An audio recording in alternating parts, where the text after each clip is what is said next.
Good evening, everyone. mwiriwe I'm happy to see all of you this evening. nishimiye kongera kubana namwe muri mugoroba Okay, let us pray. dusenge. Heavenly Father, we thank you. Data mu ijuru turagushimiye You have given us this evening once again. wongeye kuduha umugoroba nanone. This is the time that we are going to share your word. ubu ni akanya ko gusangira ijambo ryawe. Father God, Father, whenever we open the Bible and we read the Bible, data buri uko tuvuye Bibiliya twayisoma, in the beginning, we cannot understand your heart iyo bigitangira ntitubasha kumva umutima wawe because your heart is totally different from ours. umutima wawe utandukanye cyane n'uwacu. But the more we read the Bible and we approach you, ariko uko turushaho gusoma Bibiliya tukakwegera, the more that you show us your heart. ni nako urushaho kutwereka umutima wawe. Father, each and every chapter in the Bible, it contains your will and your plan toward us. data buri gice cyose cyo muri Bibiliya gikubiyemo umugambi wawe n'ubushake bwawe kuri twe. You never asked us to do something great or something difficult, ntugere dusaba gukora ikintu gihambaye cyangwa se ikintu kigoye, because you know that the limitation and our disability. kubera ko uzi intege nke zacu ndetse n'imbibi zacu.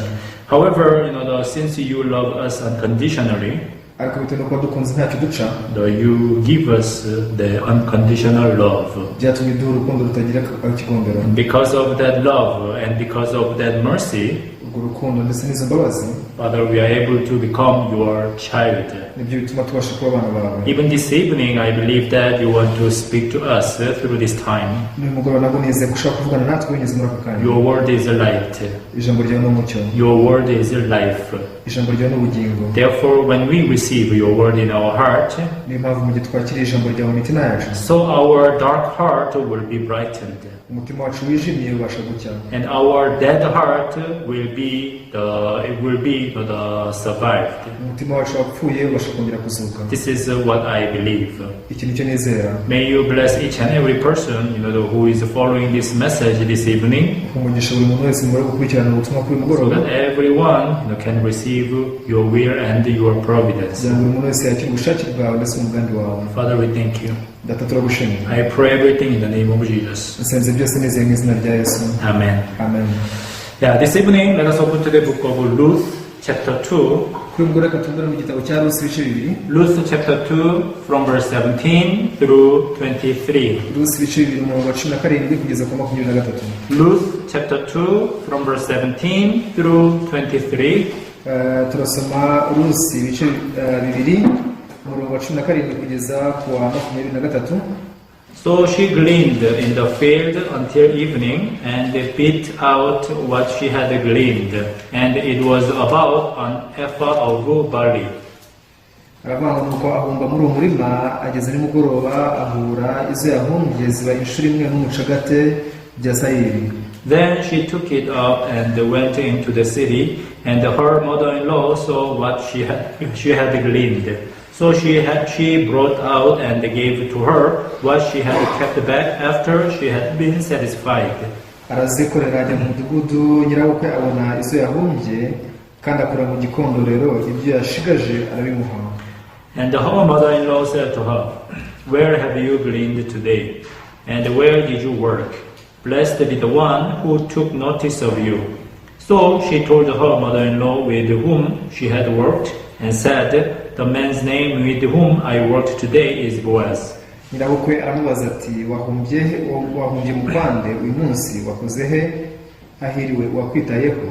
asobanurira nyirabukwe nyir'umurima yakoreyemo, aramubwira ati, nyir'umurima nakozemo uyu munsi yitwa Bowazi. Then Naomi said to her daughter-in-law, "Blessed be he of the Lord, who has not forsaken his kindness to the living and the dead." And Naomi said to her, "This man is a relation of ours, one of our close relatives." nawe abwira umukazana nawe ati, uwo mugabo ahiriwe ku Uwiteka utaroreye kugirira neza abakiriho n'abanyakwigendera. Naomi arongera aramubwira ati, uwo mugabo ni mwene wacu wa bugufi, umwe mu bacunguzi bacu. Ruth the Moabitess said, "He also said to me, you shall stay close by my young men until they have finished all my harvest." Rusi Moabikazi aramubwira ati, ni koko yambwiye ati, ujye ugumana n'abahungu banjye ugeze aho bazarangiriza umusaruro wanjye wose. And Naomi said to Ruth her daughter-in-law, "It is good, my daughter, that you go out with his young women, and that people do not meet you in any other field." Naomi abwira Rusi umukazana we ati mukobwa wanjye ni byiza kujyana n'abaja be kugusanga mu murima wundi.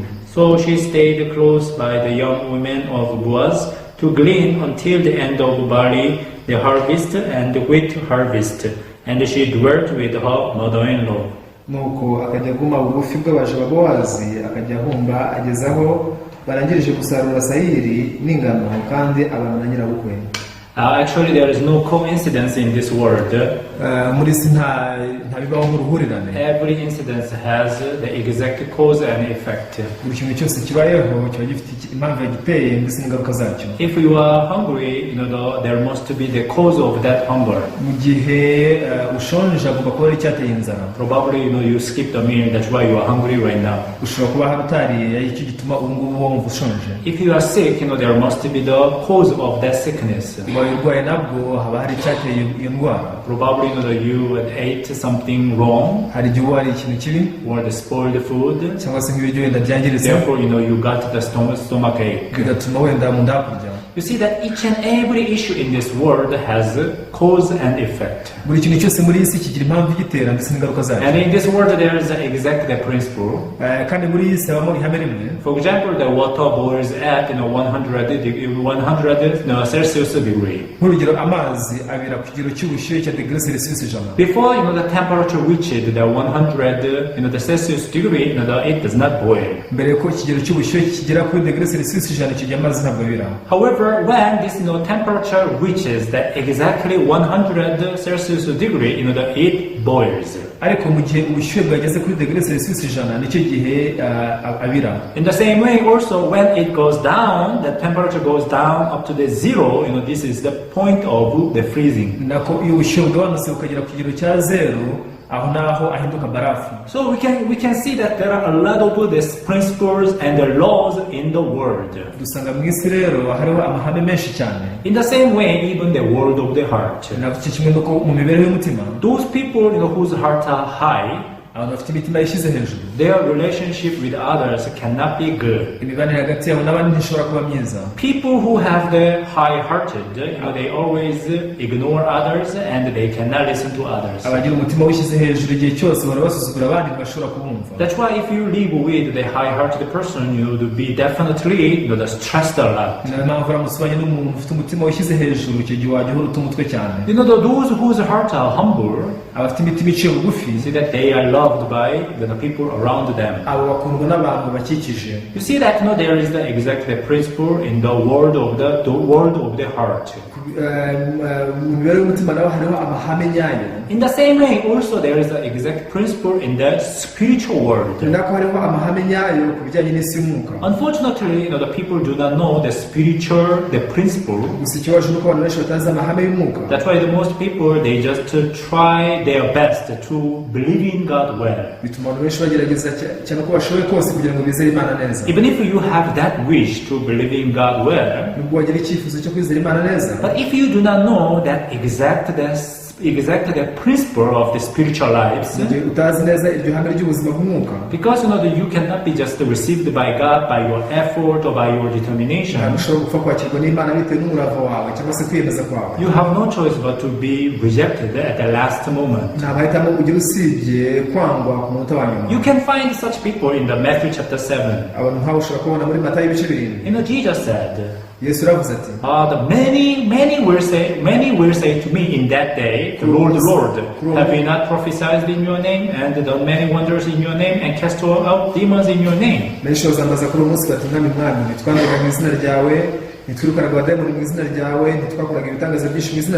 Bible says many. Many people will say to the Jesus Christ in the day of judgment, Jesus, I did this and I did that. Now you see that these people, they cast out demons, done many wonders, they even prophesied. What does this mean? They did a lot of work in the name of Jesus Christ. And what kind of people, do you think they were to do such great works in the eyes of the people? I'm sure that they had a zeal, toward God. ndameneza ko bafite ishyaka ryinshi They were cyane very diligent.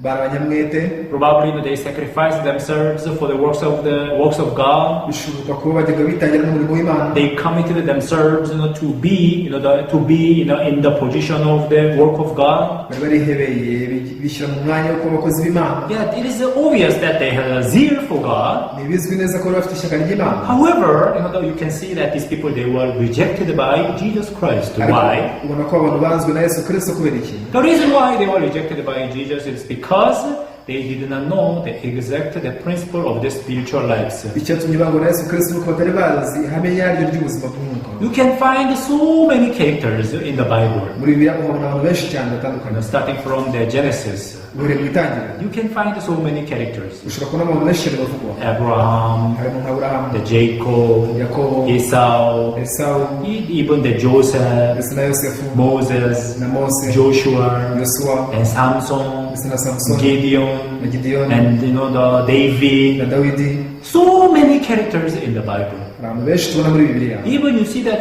if you read the book of the four Gospels. usomye n'ibitabo bine by'ubutumwa bwiza. This is a story about Jesus, right? ni inkuru zivuga kuri Yesu. While Jesus was on the earth, he met so many people. mu gihe Yesu yari mu isi yahuye n'abantu benshi cyane. It is not that all people who met Jesus, they received the grace. ntabwo abantu bose bahuye na Yesu ariko bakiriye ubuntu. We can clearly see that there are two kinds of the people. tubabona abantu b'ubwoko bubiri. People who met Jesus, but they did not receive the grace. hari abantu bahuye na Yesu ariko ntibakira ubuntu bwe. They met Jesus, but they were not saved. bahuye na Yesu ariko ntibakwakira agakiza. Even though they met Jesus. ubwo bahuye na Yesu. Who is the Jesus? Yesu ni muntu Son of God, umwana w'Imana, Messiah, ni Mesiya, the Christ. ni Kristo. However, even they met Jesus, yet they couldn't be saved. ubwo bahuye na Yesu ariko ntibakira agakiza. Who are those kind of people? ese abo ni bantu ki? You can see that Nicodemus, dushobora kubona nka Nikodemo, the Pharisees and scribes, abafarisayo n'abanditsi, the young rich ruler. hariho umusore w'umutunzi. Like this kind of people, they met Jesus, even they could talk to Jesus individually, abantu bose bahuye na Yesu bashobora kwivuganira nawe but they couldn't receive the heart of Jesus. ariko ntibabasha kwakira umutima wa Yesu. But on the other side, we can see that many people, who met Jesus and they received the grace from him. muri ruhande dushobora kubona abantu bahuye na Yesu bakira ubuntu bwe.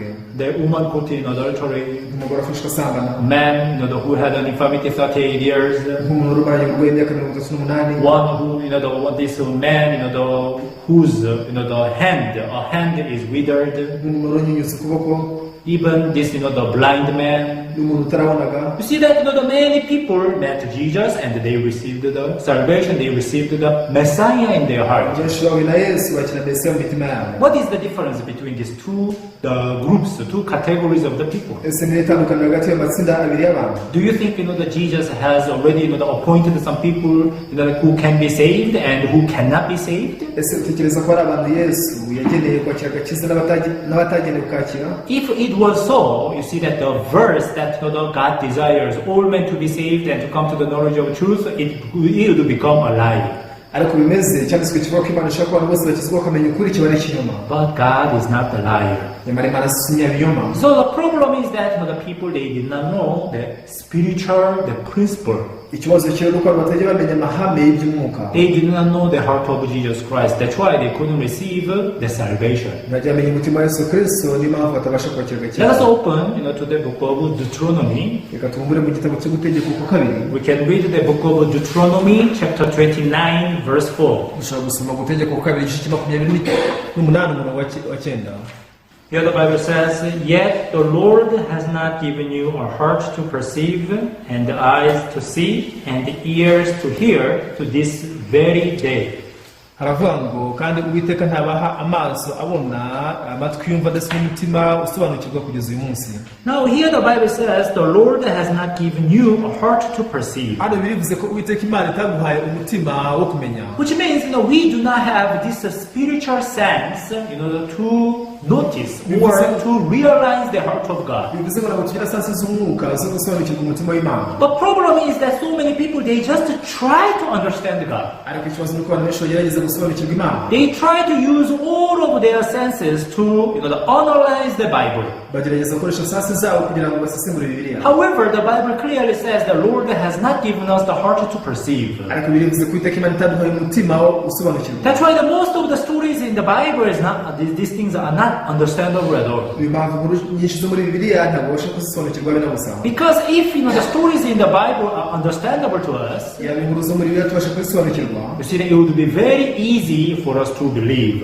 byakatworoheye cyane kuzizera. The problem is that the Bible stories are in the Bible, it's not understandable at all. ariko ikibazo ni uko inkuru zo muri Bibiliya zitumvikana na busa. That's why whenever we read the Bible, it sounds that crazy. It sounds like a nonsense. ni naho dusoma Bibiliya byumvikana nk'ubusazi, byumvikana nk'ibintu bidafite. Let's take an example, from the John chapter 11. reka dufate urugero rwo muri Yohana 11. You know the story of Lazarus. muzi inkuru ya Lazaro. Who is the Lazarus? Lazaro ni muntu ki? Lazarus, he was the brother to the Mary and Martha. Lazaro yari umuvandimwe wa Mariya ndetse na Marita. You see that he was sick.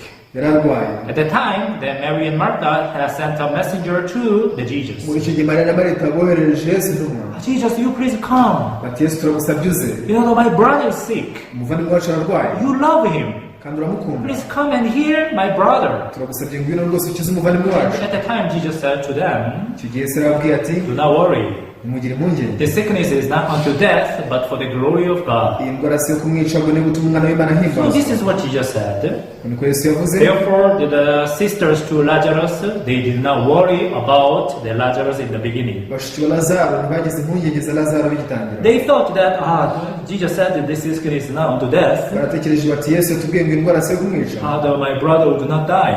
rero umuvandimwe wanjye ntari bupfe. They probably thought like that. bishoboka kuba ari uko batekereje. The problem is that the situation where the sickness of the Lazarus was getting more serious. ariko ikibazo ni uko uburwayi bwa Lazaro bwarushijeho gukara. And eventually, he died. birangira apfuye. And now the Mary and Martha, their heart was broken icyo completely. gihe Mariya na Marita imitima yabo yarashengutse burundu. They felt so heartbreaking. bumvise imitima yabo ishengutse koko. Jesus, what did you say? Yesu wavuze ngo iki? You said that this sickness is not unto death, but for the glory of God. baravuze ati indwara si yo kumwica ni gutuma umwana w'Imana But you ahimba. see that my brother Lazarus is dead. ariko dore umusaza wacu Lazaro And you are a yapfuye. liar. umubeshyi. Now you see that Lazarus, he was dead. Lazaro yari yapfuye. Even though Jesus said that the sickness is not unto death. nubwo Yesu yaravuze ati indwara si yo kumwica. If you were the Mary and Martha, ese uza kuri Mariya cyangwa Marita? do you think you would behave differently from them? ese utekereza ko ari kwitwara mu buryo I'm sure butandukanye? that all of us will behave or will treat the Jesus in the same way. ndamya neza ko twese twari gufata Yesu nk'uko nguko. Because you see that even the Mary, she did not welcome Jesus. kubera ko Mariya nawe ntiyigeze nakira Yesu. But Martha, she welcomed Jesus. Yet,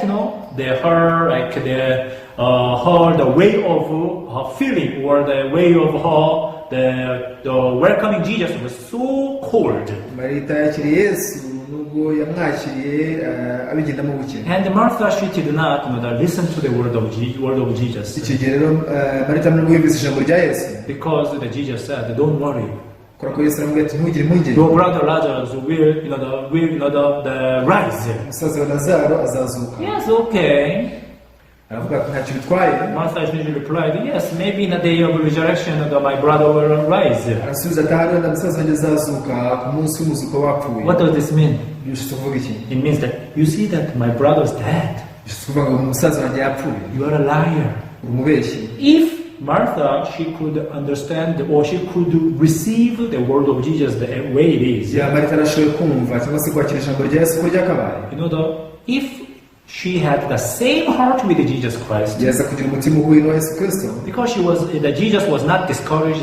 kubera ko Yesu atigeze acika intege. Jesus was not disappointed by the death of Lazarus. Yesu ntiyigeze yiheba bitewe n'urupfu rwa Lazaro. Why? kuki? Because Jesus knew that he would be he would be the saving the Lazarus. ko Yesu yarazeza ko azakiza Lazaro. But then Martha, she had a different understanding. Ariko Marita afite umutima utandukanye n'uwo. Lazarus, my brother, was dead. Ariko ati musaza wanjye Lazaro yapfuye. Everything is finished. Ibintu byose byarangiye. Even though Jesus, that has come, nubwo Yesu yaje, there's nothing he can do right now. ariko ntacyo yakora. And her heart was completely captured by the despair. Umutima wari wigaruriwe n'ubwihebe. But as you know very well, ariko muko mubizi neza, the Lazarus was raised up. Lazaro yarazutse. When Jesus called the Lazarus, ubwo Yesu yatumaga Lazaro, Lazarus, come forth. ati Lazaro sohoka. Now you see that Lazarus, came out. Iki gihe Lazaro yarasohotse. This is what Bible says. Icyo Bibiliya ivuga. You see that the Lazarus came out. Iki gihe Lazaro yarasohotse. You see, how can we understand this? Ese twabyumva dute? Can you understand this story? Ese inkuru wayumva? That is impossible. Ibishoboka. This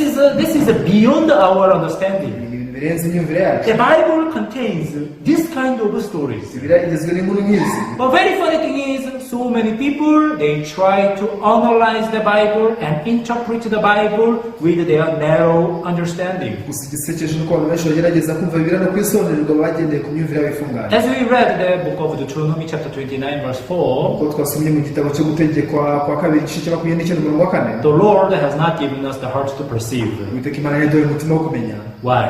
Kuki? Actually, we received the Spirit of God, Ubundi twakira umwuka w'Imana. the breath of life in Genesis chapter 2, right? Umwuka w'ubugingo mu itangira ibice bibiri. The problem is we lost it. Ariko ikibazo nuko twawutaye. When?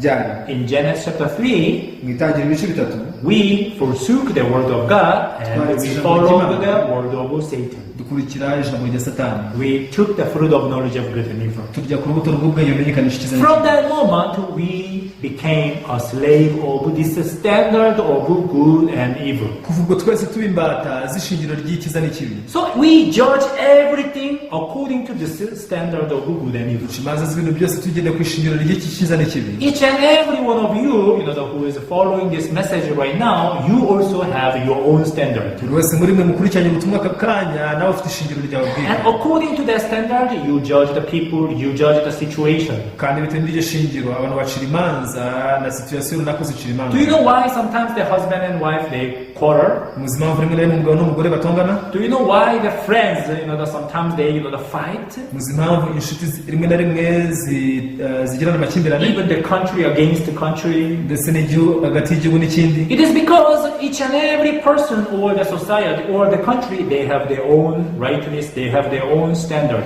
Impamvu nuko buri gihugu cyose kiba gifite ishingiro ryacyo. Husband thinks that he is right. Umugabo yibwira ko ari mukuri. The wife thinks that she is right. Mu gihe umugabo yibwira ko ari mukuri. That is the cause of the conflict. Iyo ibintandaro y'amakimbirane. Everyone in this world, they have their own standard. Abantu bose muri iyi si bagira ishingiro ryabo. And that standard was made, in the Genesis chapter 3 when we took the fruit of knowledge of good and evil. Kandi iryo shingiro ryabo ryashyizweho mu gihe cy'itangira ibice bitatu ko twajyaga ku rubuto rw'ubwenge bumenyekanisha icyiza n'ikibi. Bible clearly shows us this standard. Bibiliya itwereka neza iby'iri shingiro. So in order for us to believe in the word of God the way it is, impamvu kugira ngo tubashe kwizera Imana uko bikwiye, we need to understand the standard that we have, you have and I have. This is against the word of God. Dukeneye gusobanukirwa ko ishingiro ufite n'iryo nanjye mfite bihabanye n'ijambo ry'Imana. So many people, instead of believing in the word of God the way it is, they try to analyze the Bible according to their standard.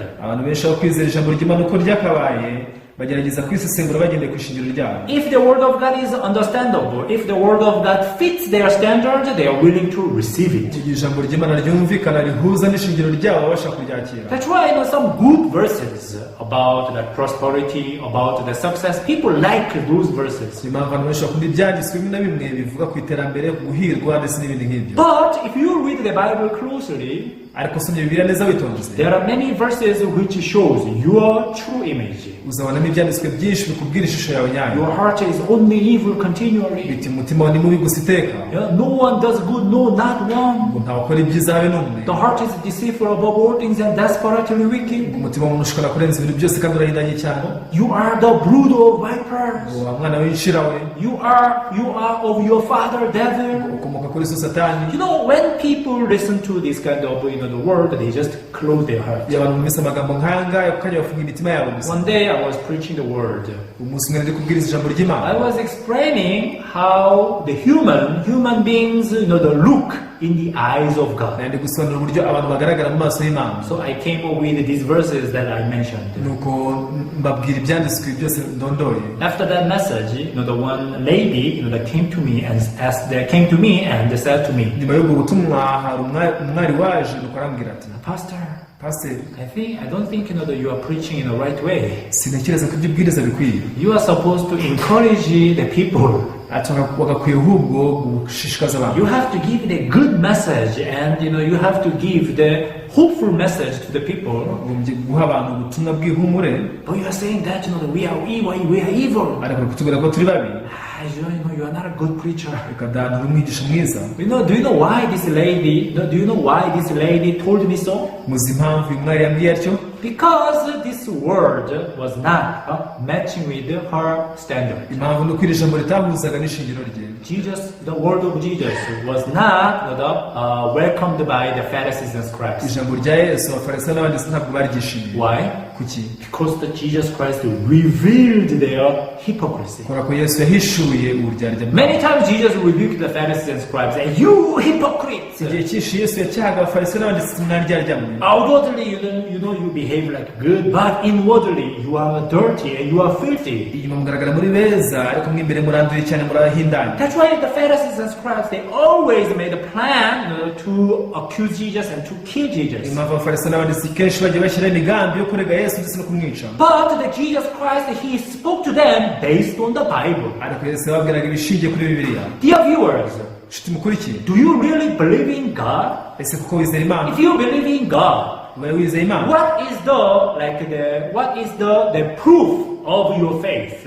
Igihamya cyo kwizera kwawe ni ikihe? Proof of your faith, or the foundation of your faith, must be what is written in the Bible, whether it is matching with your thought or not. Igihamya cyo kwizera kwawe kikwiye kuba ari ibyanditswe muri Bibiliya, byaba bihuza n'ibitekerezo byawe cyangwa atari ko biri. So many people, they just judge according to their standard. Abantu benshi bapfa guca imanza bagendeye ku ishingiro ryabo. Even this issue of sin. Ni iki kibazo cy'icyaha cyo. Suppose that you are on the court. Ibazwe nduri mu rukiko. Yes, the prosecutor and the lawyer or the attorney, they are defending each other. They are arguing each other. Umushinjacyaha ndetse n'umwunganizi mu mategeko bakaba barimo kujya impaka. Suppose that the prosecutor demand 10 years for your sentence. Reka twazenda ku mushinjacyaha agusabira igihano cy'igifungo cy'imyaka 10. But attorney says that you are innocent. Ariko umwunganizi mu mategeko akavuga ngo uri umwere. Now they are arguing each other. Icyo gihe batangira kuburana. However, the final judgment is made by the justice. Umwanzuro wa nyuma ufatwa n'umucamanza. Even though prosecutor that demands 10 years for your sentence. Nubwo umushinjacyaha yagusabira igifungo cy'imyaka 10. If justice that makes the final judgment that you are innocent, it means that you are innocent. Igihe umucamanza acira urubanza avuga yuko uri umwere, icyo gihe uri umwere. No one that can condemn you that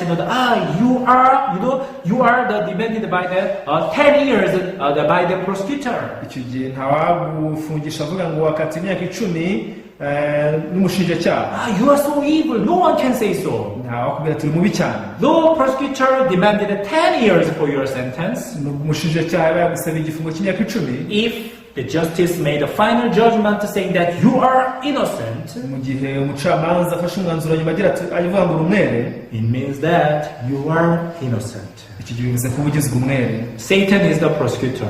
Satani ni umushinjacyaha. Satan says that, hey, you committed this sin, you committed that sin. Satani avuga ati durakoze icyaha iki n'iki. You are a sinner, you cannot go to heaven. Uri umunyacyaha ntiwajya mu ijuru. You have to go to hellfire. Ugomba kuzajya mu muriro. Yes, Satan may speak, all your sins, the list of your sins. Nibyo Satani ashaka kuvuga urutonde rw'ibyaha byawe. However, ariko Jesus will defend you.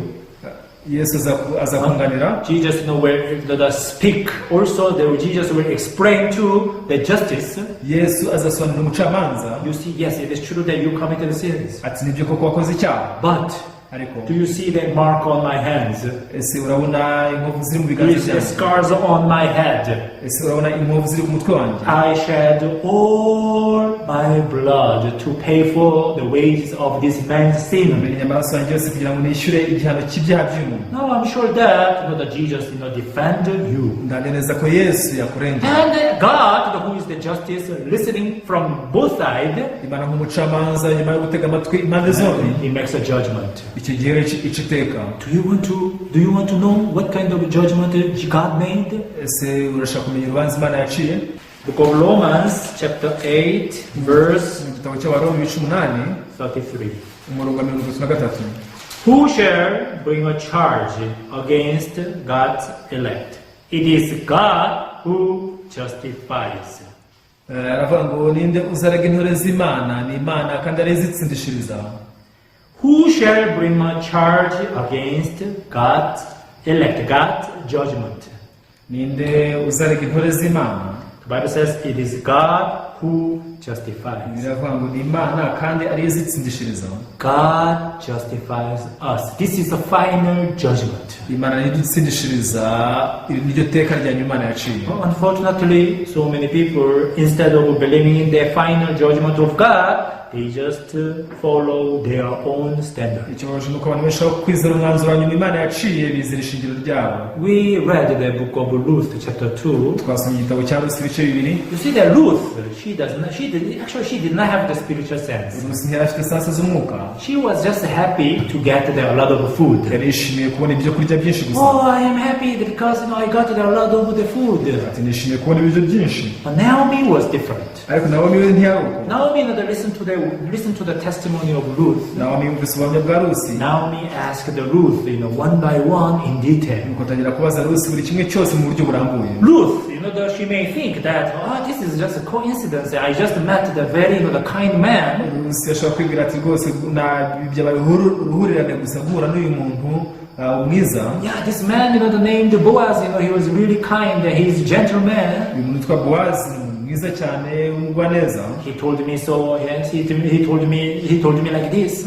Yambwiye atya. So the Ruth, without any further, the understanding or the realization, she was just happy with getting the food. Ruth yarishimye kubona ibiryo gusa nta n'ikindi kindi yatekerezaho. However, Naomi was different. Ariko Naomi we ntiyari uko. Naomi, upon hearing the testimony of Ruth, Naomi akimara kumva ubuhamya bwa Ruth, Naomi could realize the heart of God. Naomi yashoboye kumenya umutima w'Imana. Yeah, this is God. Ati koko iyi ni Imana. That God connected my daughter-in-law Ruth with this man named Boaz. Imana yahuje umukazana wanjye Ruth n'umugabo witwa Boaz. Yeah, God, He has a plan. Imana ifite umugambi. There must be the will of God. Bishoboke ko hari umugambi. That's why, let us go back to the Ruth chapter 2. Dusubire muri Ruth ibice bibiri.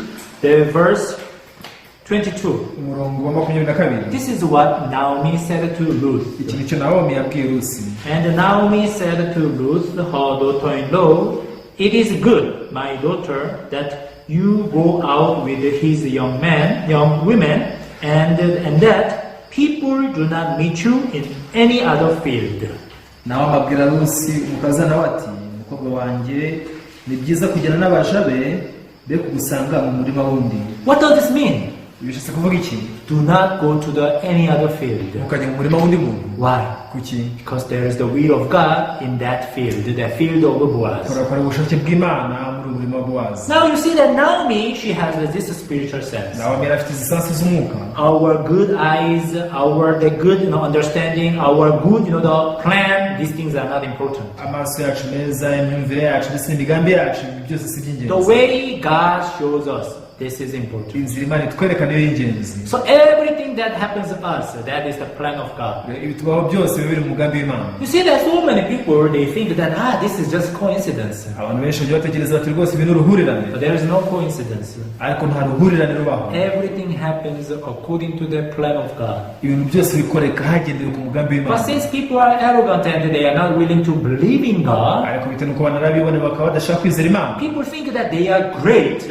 abantu bibwira ko bahambaye, Therefore, they are not willing to acknowledge God. nicyo gituma baba badashaka kwemera Imana. Dear viewers, Nshuti mukurikiye, if you learn how to acknowledge God in your life, uramutse wize uburyo bwo kumenyera Imana mu bikorwa byose mu buzima your bwawe, spiritual life will be different. ubuzima bw'umwuka buzaba butandukanye. I did not used to believe in God. Sinahoze nizera Imana, Actually, I used to hate God so much. nahoze nanga Imana cyane, But ariko so the consequence of the believing in my thought, not believing in the word of God, it was really the miserable. ingaruka zo kwizera ibitekerezo byanjye sinizera ijambo ry'Imana zabaye mbi cyane. I thought that I could succeed, but it was not so. Nibwiraga ko nzahirwa ariko ntibyakunda. In the beginning, it seems that I grabbed something, Bigitangira byasaga nk'aho hari ikintu runaka nagezeho, but my heart was empty. ariko umutima wanjye usigara mu You busa. see that King Solomon, Mwitegereze umwami Salomo, actually he had everything. yaratunze byose, He had everything he wanted. yaratunze ibyo yarakeneye byose, But he testified that vanity of vanities. ariko nayo yatanze ubuhamya avuga ati ibintu byose ni ubusa. Vanity of vanities, all is vanity. Yagize ati ubusa gusa, ibintu byose ni ubusa. People do not know how to fulfill their heart. Abantu ntibazi uburyo bakuzuza imitima yabo. When we exactly receive the word of God in our heart, Iyo twakira ijambo ry'Imana neza mu mitima yacu, when we exactly discover the will of God and heart of God toward us, tutahuye neza ubushake ndetse n'umugambi w'Imana kuri twe, that heart of God will fulfill our heart. umutima w'Imana uzuzura mu mitima yacu. God knows your problem. Imana izi ibibazo byawe, God knows your weakness. Imana izi intege nke zawe. You do not have the solution for your sin problem. Ntugire ibisubizo by'icyaha cyawe, Even you do not have the solution for your life matters. ntugira n'ibisubizo by'ibibazo by'ubuzima bwawe, But God knows. ariko Imana irabizi. And God has the solution because He is a creator. Imana ifite umuti kubera ko yari umuremyi. What is the creator? Umuremyi ni nde? What does that mean, the creation? Ese kureba bishatse kuvuga iki? You see that we humans, we are not the creator. Twebwe ntabwo turi abaremyi, We cannot create anything. nta kintu twabasha kurema. Even though we may manufacture something or we may produce something, Nubwo ari ikintu runaka twakora, without the materials, without the part, we cannot make anything. udafite ibikoresho ntacyo ubasha gukora cyangwa se Creation, it means that the making, the word getting something out of nothing. kurema bivuze ko ari gukora ikintu kiva mu busa. That is the work of God. Ubu ni umurimo w'Imana. We cannot solve this problem of sin, Twe ntitwakemura ikibazo cy'icyaha, but ariko God who can create the righteousness in our heart Imana ibasha kutwemera gukiranuka mu mitima yacu by the blood of Jesus. bw'amaraso ya Yesu. You see that God gives us His righteousness Imana iduha gukiranuka and kwayo His holiness. n'ukwera kwayo. So God wants you to believe this. Imana ishaka ko wizera ibyo This rero. evening, Kuri mugoroba I want you to learn, from Naomi, how to acknowledge God. ndifuza ko wakwigira kuri Naomi uburyo bwo kumenya Imana. God prepared everything for your salvation. Imana yateguye ibintu byose kubw'agakiza kawe, There is nothing that you need to add. nta kintu ukeneye kongeraho. What you have to do is to believe and accept the preparation of God. Icyo usabwa gusa ni ukwemera no kwakira ibyo Imana yaguteguriye. Thank you very much. I will speak up to you. Ndabashimiye cyane, reka nsoreze hano. See you next time. Naho utaha Let us pray. dusenge. Heavenly Father, we thank you. Data wo mu ijuru turagushimye. This evening, you have blessed us with the book of Ruth. Kuri mugoroba duhere umugisha mu gitabo cya Rusi. Really, Ruth, she did not know anything about the plan of God or the will of God. Kuko Rusi ntacyo yari azi ku mugambi w'Imana ndetse n'ubushake bwayo. However, she was together with Naomi, Ariko ari kumwe na Naomi, who had the spiritual sense. wari ufite sansi z'umwuka. Through her, she was able to receive the new heart. Binyuze muri we Rusi yashoboye kwakira umutima mushya. And Ruth, when she followed the guidance of Naomi, Mu gihe Rusi yakurikiraga ubuyobozi bwa Naomi, she was able to become the amazing woman yashoboye guhinduka umugore w'akataraboneka. because her name, is found in the genealogy of Jesus Christ. Kubera ko izina rye ryabonetse mu gisekuruza cya Yesu. Father, we do not have any qualification, to receive the salvation, to become the righteous. Data, ntabwo twujuje ibisabwa byatuma twaba abakiranutsi. However, you have given us this, the gospel preachers, so that we can listen to this message of God. Ariko aduhaye ababwiriza ubutumwa kugira ngo tubashe kwakira ubutumwa bw'Imana. I believe that while we listen to the word, Ndizera ko mu gihe tuba twumvira ijambo, this the word, it will come inside of our heart, by faith. iri jambo rizinjira mu mitima yacu kubwo kwizera. And this faith will allow us to go beyond to the next stage. kandi uko kwizera kuzadushoboza kurenga ikindi cyiciro kindi. Father, we thank you. Data turagushimira. May you bless each and every followers. umugisha abantu bose mu duteze amatwi. So may you protect them from the whatever difficulties and whatever danger in their lives. ndetse ubarinde ibyago n'amakuba byose mu buzima bwabo. Father, we thank you. Data turagushimira. I pray everything in the name of Jesus. senze byose neze mu izina rya Yesu. Amen. Amen. Thank you very much. murakoze And cyane. see you next time. nawe utaha.